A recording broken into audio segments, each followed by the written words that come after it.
बिस्मिल्लाहिर्रहमानिर्रहीम अस्सलाम वालेकुम स्टूडेंट्स। चलें, हमारे पास आज का जो टॉपिक है वो है joint variation. Joint variation students, अब वेरिएशन तो हमने पढ़ा था। वेरिएशन का मतलब होता है चेंज। अब जॉइंट का मतलब है चेंज में मतलब इसमें जॉइंट जॉइंट का मतलब है मिलना, ठीक है, मिलाना। तो यहाँ पे भी क्या मतलब है कि when a variable depends on the product और क्वेश्चन ऑफ टू और मोर वेरिएबल्स। मतलब क्या था कि जब वेरिएबल डिपेंड होगा, या तो प्रोडक्ट हो रही होगी हमारे पास दो वेरिएबल के दरमियान में, या क्वेश्चन हो रही होगी।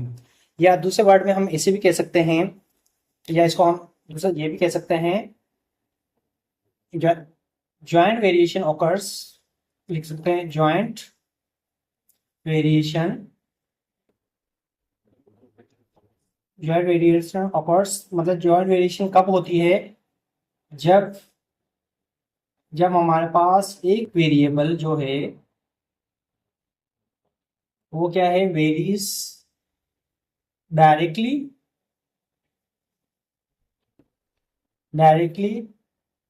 And also inversely. मतलब एक जो वेरिएबल है वो डायरेक्टली भी हो रहा है और इनवर्सली भी हो रहा है, with multiple with variables multiple variables. मतलब एक ही वेरिएबल जो है वो डायरेक्टली, पहले हम क्या पढ़ा था वेरिएशन में, कि एक जो वेरिएबल है वो या तो डायरेक्टली प्रोपोर्शन है या वो इनवर्सली है।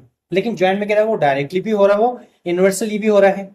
जैसे कि अगर मैं कहूँ कि अगर सपोज कर लेते हैं एक्स जो है वो डायरेक्टली है हमारे पास वाई के भी और जेड के भी, ठीक है। एक तो ये हो गया हमारे पास एग्जांपल कि हमने पढ़ा था प्रोडक्ट या इन्वर्सली। या दूसरा हमारे पास ये भी हो सकता है कि एक्स जो है वो इन्वर्सली है, क्या है, इन्वर्सली है वाई के भी और जेड के भी, ये भी हो सकता है, ठीक है। और थर्ड में क्या रहेगा, ऐसे भी हो सकता है कि एक्स जो है वो डायरेक्टली है वाई के और इन्वर्सली है जेड के। मतलब यही इसमें कहना चाह रहा था जॉइंट वेरिफिकेशन में, कि आपके पास या तो प्रोडक्ट एक वेरिएबल मल्टीपल वेरिएबल्स के क्या होगा, डायरेक्टली होगा, या एक वेरिएबल जो होगा वो मल्टीपल वेरिएबल्स के इनवर्सली होगा, या एक ही वेरिएबल क्या होगा, डायरेक्टली भी हो रहा है और इनवर्सली भी हो रहा है, कि एक्स डायरेक्टली है वाई के और जो इनवर्सली है, सॉरी, डायरेक्टली है वाई के और इनवर्सली है जेड के। तो इसी को क्या हम क्या कहते हैं, जॉइंट वेरिएशन। जैसे कि अगर हमारे पास होता है, अगर हम बात करें मास की, फोर्स की, कि फोर्स आपका डायरेक्टली है मास के और एक्सीलरेशन के। मतलब जितनी हमारे पास मास होगा उतनी हमें क्या करनी पड़ेगी, फोर्स लगानी पड़ेगी। और जितनी हम अगर किसी बॉडी पे फोर्स लगा रहे हैं उतनी हमारे अंदर क्या हो रही है, एक्सीलरेशन हो रही है। मतलब ये चीजें बहुत ही आपकी क्या आती हैं, फिजिक्स में काम आती हैं, ये जॉइंट वेरिएशन। तो ये बहुत इंपॉर्टेंट टॉपिक है, तो इसको ऐसे ही करना। अगर मैं इस हवाले से बात करूं कि अगर मैं मास को यहाँ पे ले लेता हूँ, जो मैं मास को ऐसे ले लेता हूँ कि मास जो है वो डायरेक्टली है आपका एफ के और इनवर्सली है एक्सीलरेशन के। क्या है कि जो मास है, कि जितना आपका मास होगा उतनी आपको क्या कर ये फोर्स लगानी पड़ेगी। और जितना ज्यादा बॉडी में क्या होगा, मास होगा, उतनी उसके अंदर कम क्या होगी, एक्सेलरेशन पैदा होगी। जैसे कि अगर हमारे पास दो चेयर्स हैं, एक है हमारे पास वुड की है, ठीक है, एक हमारे पास चेयर है और दूसरी हमारे पास ये चेयर क्या है एक, और एक हमारे पास क्या है, वुड की है, मतलब लकड़ी की है, और एक ये है प्लास्टिक की। अगर सपोज कर लेते हैं इसका हमारे पास क्या है, 2 kg, और इसका है 0.5 kg। अब बताएं, एक वुड की चेयर है और एक प्लास्टिक की, एक इसका मास ज्यादा है और इसका क्या है, कम है। अब मुझे बताएं, अगर मैं दोनों पे इक्वल फोर्स लगा रहा हूं तो किसके अंदर एक्सीलरेशन ज्यादा होगी? तो एक्सीलरेशन ज्यादा आपकी इसके अंदर होगी, और इसके अंदर एक्सीलरेशन क्या होगी आपकी, कम होगी।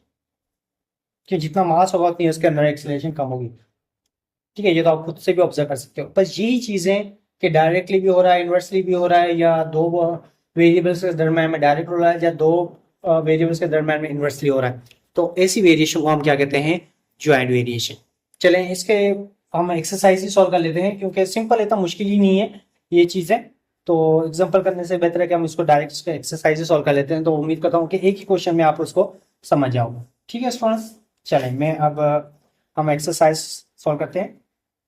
इसको रेज कर देता हूँ, नोट कर लेना इसको। चलें स्टूडेंट्स, अब देखें एक्सरसाइज 18.5 का क्वेश्चन नंबर 1 है, कह रहा है कि if y varies directly has x square. मैं यहीं पे लिख रहा हूँ कि हमारे पास जो y है डायरेक्टली है एक्स स्क्वायर के, ठीक है, और उसके बाद कह रहा है एन जेड, और इसके अलावा जेड के भी, मतलब y जो है वो डायरेक्टली है एक्स स्क्वायर के भी और जेड के भी। और उसके बाद कह रहा है एन, y इक्वल टू हमारे पास 6 है वेन x हमारे पास क्या है 4 और z कितना होता है 9। मतलब जब y की वैल्यू 6 पुट करते हैं तो x 4 आता है और z 9 होता है, ठीक है। तो अब इसमें कह रहा है क्वेश्चन आगे सॉल्व करना है कि right y has a function of x and z and determine the value of y की वैल्यू निकालनी जब x की वैल्यू 8 हो और z की वैल्यू 12 हो, ठीक है। तो इसमें अब हमें पहले तो जब तीनों वैल्यू दी हुई है, जैसे हमने किया था 18.4 में, जब तीन वैल्यू दी होती है 18.3 में, याद होगा आप लोगों को, तीन वैल्यू जब दी होती हैं तो हम क्या करते हैं, पहले के की वैल्यू, तब प्रोपोर्शनलिटी को रिमूव करेंगे तो हमारे पास क्या रहेगा स्टूडेंट्स, के एक्स स्क्वायर और जेड, ठीक है। अब यहां से आपने क्या करना है, क्योंकि वाई भी गिवन है, एक्स भी गिवन है, जेड भी गिवन है, क्या मालूम करना है, के मालूम करना है। तो वाई की वैल्यू पुट करें, के वैसे दें, एक्स की वैल्यू आप 4 पुट करें, उसका स्क्वायर लें, और जेड की वैल्यू आप कितने पुट करें 9, ठीक है। तो आपको के को इसे रहने देते हैं, 6 को यहाँ पे करते हैं, ये जितने भी हमारे पास 4 टू जार 4 का स्क्वायर करेंगे 16, और 9 जो मल्टीप्लाई हो रहा है इस सब जाके क्या होगा डिवाइड, मतलब ये दोनों चीजें, दोनों टर्म जो आपके पास मल्टीप्लाई हो रहे थे सेकेंड साइड पे जाके क्या हो गए डिवाइड हो गए। तो अगर हम टेबल लगाना चाहें, इसके ऊपर 2 का टेबल लगा, इस पर 3 टाइम और इस पर लगा कितना टाइम 8 टाइम, तो अब इसका 3 का टेबल 9 पे लगा, इस पर 3 टाइम, सिंपल। तो आपके पास क्या हो गया कि जो k की वैल्यू आ रही है वो आ रही है 1/8 3 24, ठीक है स्टूडेंट्स। अब उसमें क्या कह रहा है कि आपने फंक्शन बनाना है y हैज अ x और z, x और y का फंक्शन कैसे बन रहा है, तो आप यही इक्वेशन लें। तो y आपने रखा ये k की वैल्यू रहे 1/24 और ये हो गया x स्क्वायर z, तो 24 जो डिवाइड हो रहा है इससे मल्टीप्लाई होगा, तो 24y equal to x square Z. तो ये है हमारे पास क्या होगा, इसको हम लिख देते हैं फंक्शन, ये फंक्शन बन गया हमारे पास, ये 24 टाइम y जो इक्वल होगा एक्स स्क्वायर इंटू जेड के, बस ये y और x का फंक्शन बन गया। उसके बाद क्या कह रहा है इसमें, थर्ड में पूछा कि वैल्यू मालूम करें, y की वैल्यू मालूम करें, डिटरमाइन द वैल्यू y, जबकि वेन x आपका क्या है, x इक्वल टू है -8, और हमारे पास जो एंड z जो है वो कितना है, z जो है हमारे पास 12, ठीक है। सिंपल यही इक्वेशन जो हमने यहाँ पे लिखी थी। अब y हमने निकालना है, y को ऐसे लेते हैं, k की वैल्यू 1/24 है, x की वैल्यू -8 का स्क्वायर कर रहे हैं हम, और z की वैल्यू है 12, ठीक है।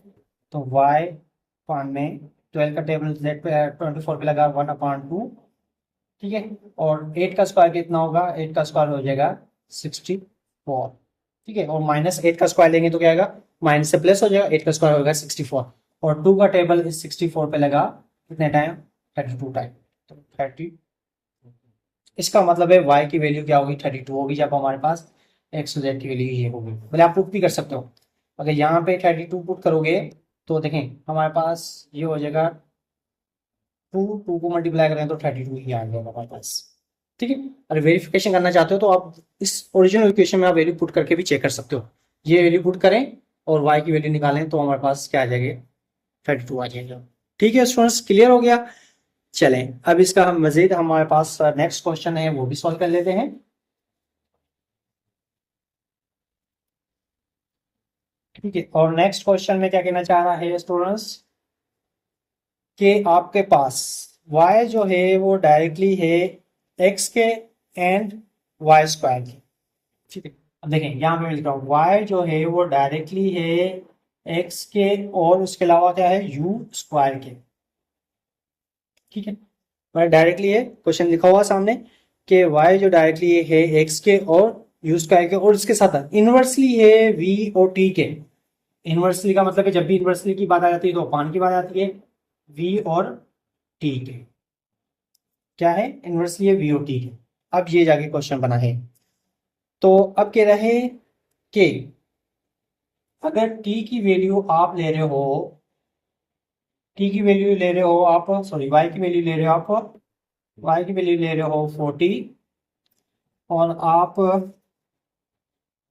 x की वैल्यू ले रहे हो 8, x की वैल्यू ले रहे हो 8, u की वैल्यू ले रहे हो आप 5, v की वैल्यू ले रहे हो 3 और t की वैल्यू ले रहे हो आप 2।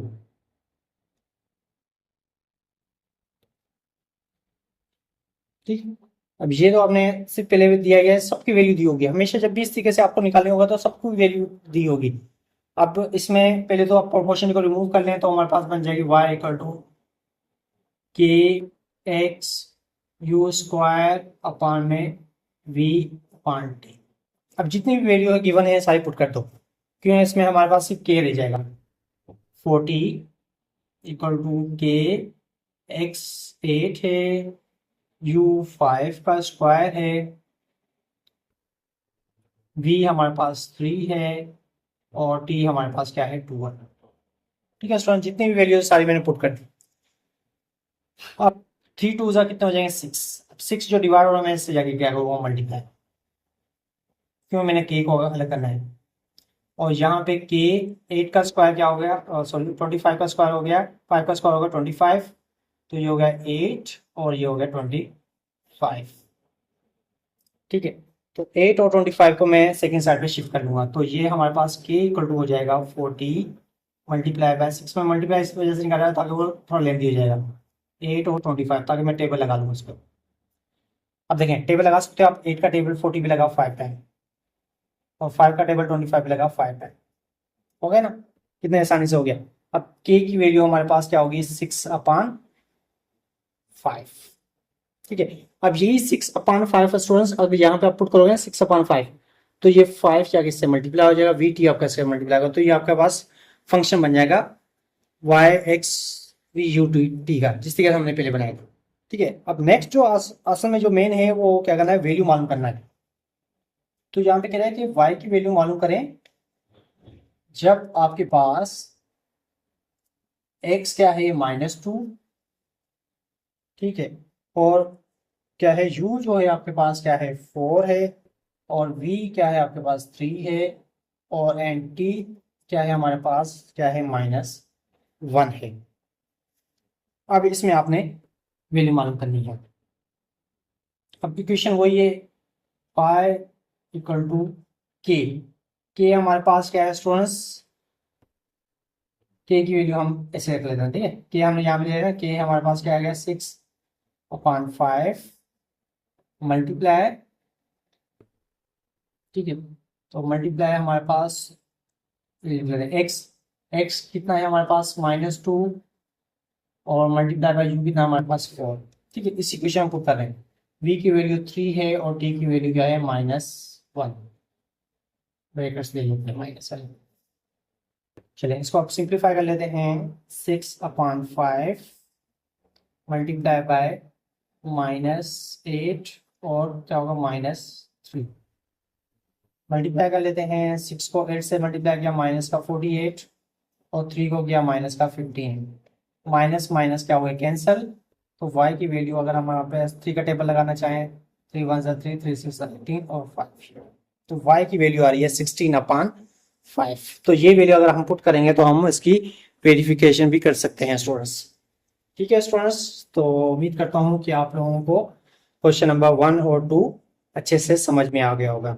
तो बाकी इसके रिमेनिंग जो 3 क्वेश्चन है वो इंशाल्लाह हम नेक्स्ट लेक्चर में सॉल्व करेंगे, ताकि अगर क्वेश्चन जब आपके पास लेंदी हो जाता है तो आप उसको इग्नोर कर देते हो। तो कोशिश किया करें जब भी आप वीडियो देखें तो उसको पूरी देखा करें। ठीक है स्टूडेंट्स, तो अपना ख्याल रखिएगा।